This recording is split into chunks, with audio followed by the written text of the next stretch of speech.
À la vue de ces foules, Jésus monta sur la montagne. Il s'assit et ses disciples s'approchèrent de lui. Puis il prit la parole pour les enseigner. Il dit : « Heureux ceux qui reconnaissent leur pauvreté spirituelle, car le royaume des cieux leur appartient. Heureux ceux qui pleurent, car ils seront consolés. Heureux ceux qui sont doux, car ils hériteront la terre. Heureux ceux qui ont faim et soif de la justice, car ils seront rassasiés. Heureux ceux qui font preuve de bonté, car on aura de la bonté pour eux. Heureux ceux qui ont le cœur pur, car ils verront Dieu. Heureux ceux qui procurent la paix, car ils seront appelés fils de Dieu. Heureux ceux qui sont persécutés pour la justice, car le royaume des cieux leur appartient. Heureux serez-vous lorsqu'on vous insultera, qu'on vous persécutera et qu'on dira faussement de vous toutes sortes de mal à cause de moi. Réjouissez-vous et soyez dans l'allégresse, parce que votre récompense sera grande au ciel. En effet, c'est ainsi qu'on a persécuté les prophètes qui vous ont précédés. Vous êtes le sel de la terre. Mais si le sel perd sa saveur, avec quoi la lui rendra-t-on ? Il ne sert plus qu'à être jeté dehors et piétiné par les hommes. Vous êtes la lumière du monde.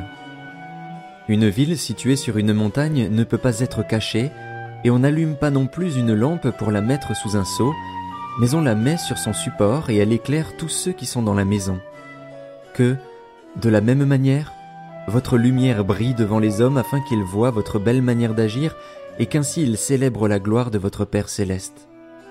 Ne croyez pas que je sois venu pour abolir la loi ou les prophètes.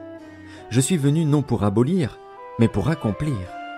En effet, je vous le dis en vérité, tant que le ciel et la terre n'auront pas disparu, pas une seule lettre ni un seul trait de lettre ne disparaîtra de la loi avant que tout ne soit arrivé. Celui donc qui violera l'un de ces plus petits commandements et qui enseignera aux hommes à faire de même sera appelé le plus petit dans le royaume des cieux. Mais celui qui les mettra en pratique et les enseignera aux autres, celui-là sera appelé grand dans le royaume des cieux. En effet, je vous le dis, si votre justice ne dépasse pas celle des spécialistes de la loi et des pharisiens, vous n'entrerez pas dans le royaume des cieux. Vous avez appris qu'il a été dit aux anciens : « Tu ne commettras pas de meurtre. » Celui qui commet un meurtre mérite de passer en jugement. Mais moi je vous dis, tout homme qui se met, sans raison, en colère contre son frère mérite de passer en jugement. Celui qui traite son frère d'imbécile mérite d'être puni par le tribunal, et celui qui le traite de fou mérite d'être puni par le feu de l'enfer. Si donc tu présentes ton offrande vers l'autel et que là tu te souviennes que ton frère a quelque chose contre toi, laisse ton offrande devant l'autel et va d'abord te réconcilier avec ton frère, puis viens présenter ton offrande. Mets-toi rapidement d'accord avec ton adversaire, pendant que tu es en chemin avec lui, de peur qu'il ne te livre au juge, que le juge ne te livre à l'officier de justice et que tu ne sois mis en prison. Je te le dis en vérité, tu n'en sortiras pas avant d'avoir remboursé jusqu'au dernier centime. Vous avez appris qu'il a été dit : « Tu ne commettras pas d'adultère. » Mais moi je vous dis, tout homme qui regarde une femme pour la convoiter a déjà commis un adultère avec elle dans son cœur. Si ton œil droit te pousse à mal agir, arrache-le et jette-le loin de toi, car il vaut mieux pour toi subir la perte d'un seul de tes membres que de voir ton corps entier jeté en enfer. Et si ta main droite te pousse à mal agir, coupe-la et jette-la loin de toi, car il vaut mieux pour toi subir la perte d'un seul de tes membres que de voir ton corps entier jeté en enfer. Il a été dit que celui qui renvoie sa femme lui donne une lettre de divorce. Mais moi, je vous dis, celui qui renvoie sa femme, sauf pour cause d'infidélité, l'expose à devenir adultère, et celui qui épouse une femme divorcée commet un adultère. Vous avez encore appris qu'il a été dit aux anciens : « Tu ne violeras pas ton serment, mais tu accompliras ce que tu as promis au Seigneur. » Mais moi je vous dis de ne pas jurer du tout, ni par le ciel, parce que c'est le trône de Dieu, ni par la terre, parce que c'est son marchepied, ni par Jérusalem, parce que c'est la ville du grand roi. Ne jure pas non plus par ta tête, car tu ne peux pas rendre blanc ou noir un seul cheveu. Que votre parole soit oui pour oui, non pour non, ce qu'on y ajoute vient du mal. Vous avez appris qu'il a été dit : « Œil pour œil et dent pour dent. » Mais moi je vous dis de ne pas résister aux méchants. Si quelqu'un te gifle sur la joue droite, tends-lui aussi l'autre. Si quelqu'un veut te faire un procès et prendre ta chemise, laisse-lui encore ton manteau. Si quelqu'un te force à faire 1 kilomètre, fais-en 2 avec lui. Donne à celui qui t'adresse une demande et ne te détourne pas de celui qui veut te faire un emprunt. Vous avez appris qu'il a été dit « Tu aimeras ton prochain et tu détesteras ton ennemi ». Mais moi je vous dis « Aimez vos ennemis, bénissez ceux qui vous maudissent, faites du bien à ceux qui vous détestent et priez pour ceux qui vous maltraitent et qui vous persécutent, afin d'être les fils de votre Père céleste. En effet, il fait lever son soleil sur les méchants et sur les bons, et il fait pleuvoir sur les justes et sur les injustes. Si vous aimez ceux qui vous aiment, quelle récompense méritez-vous? Les collecteurs d'impôts n'agissent-ils pas de même? Et si vous saluez seulement vos frères, que faites-vous d'extraordinaire? Les membres des autres peuples n'agissent-ils pas de même? Soyez donc parfaits comme votre Père céleste est parfait. Gardez-vous bien de faire des dons devant les hommes pour qu'ils vous regardent. Sinon, vous n'aurez pas de récompense auprès de votre Père céleste.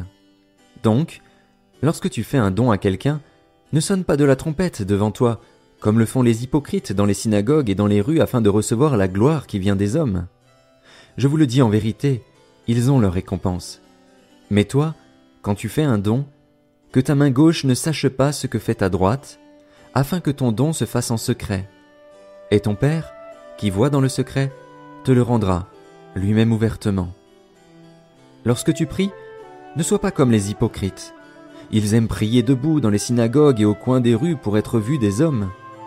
Je vous le dis en vérité, ils ont leur récompense.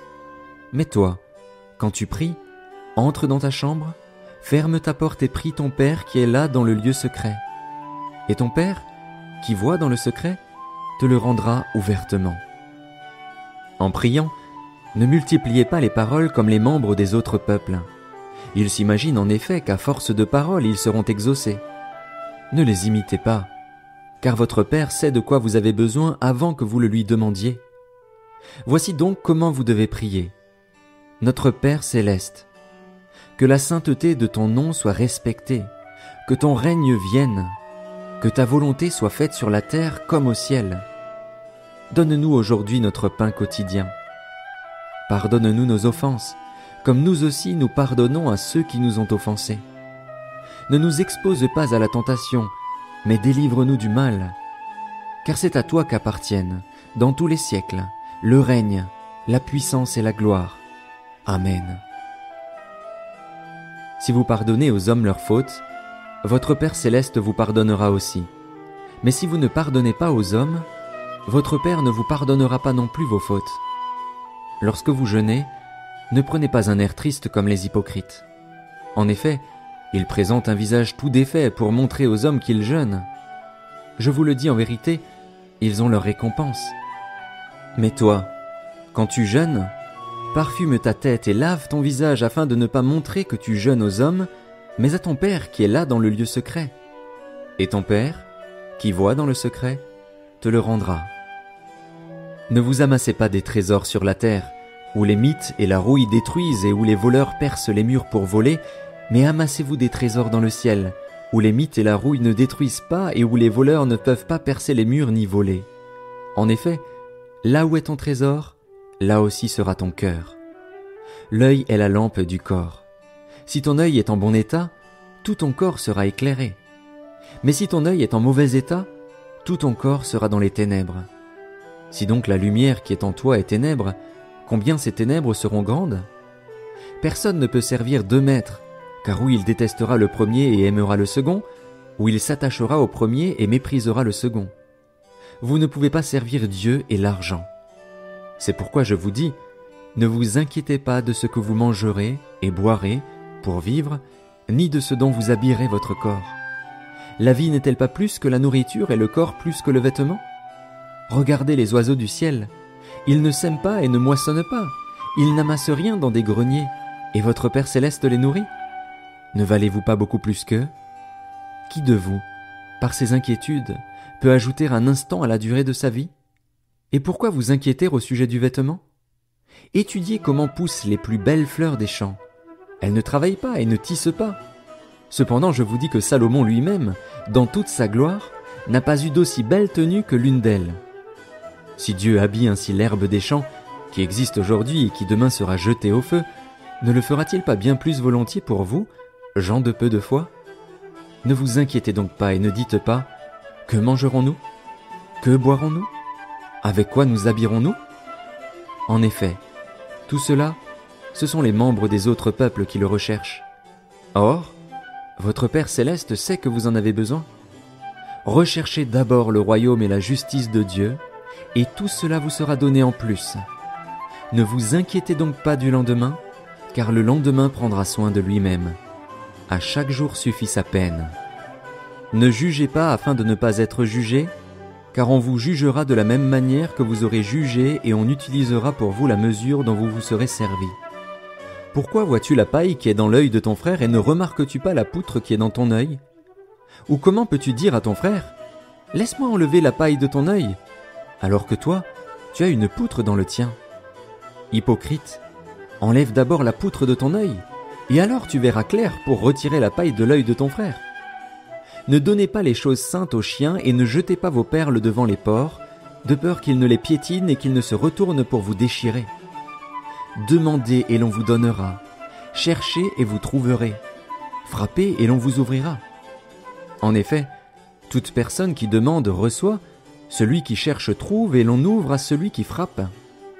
Qui parmi vous donnera une pierre à son fils, s'il lui demande du pain? Ou s'il demande un poisson, lui donnera-t-il un serpent? Si donc, mauvais comme vous l'êtes, vous savez donner de bonnes choses à vos enfants, votre Père céleste donnera d'autant plus volontiers de bonnes choses à ceux qui les lui demandent. Tout ce que vous voudriez que les hommes fassent pour vous, vous aussi, faites-le de même pour eux, car c'est ce qu'enseignent la loi et les prophètes. Entrez par la porte étroite.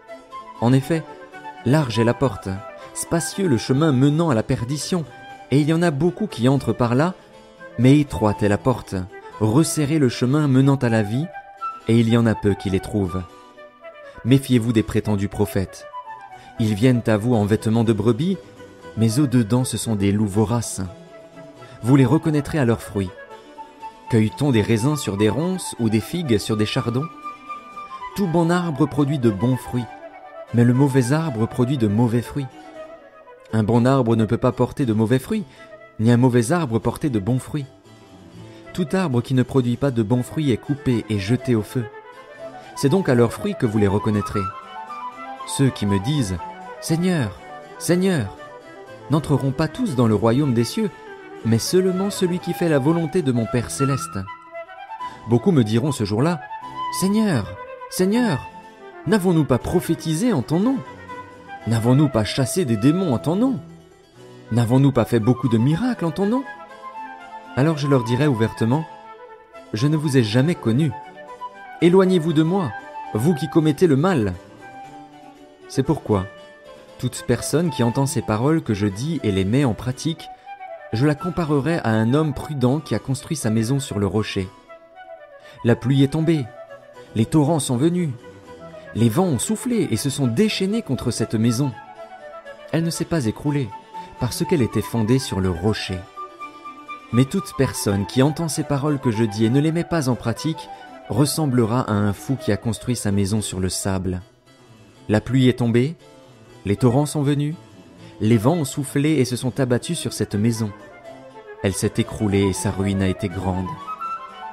Quand Jésus eut fini de prononcer ces paroles, les foules restèrent frappées par son enseignement, car il enseignait avec autorité et non comme leur spécialiste de la loi.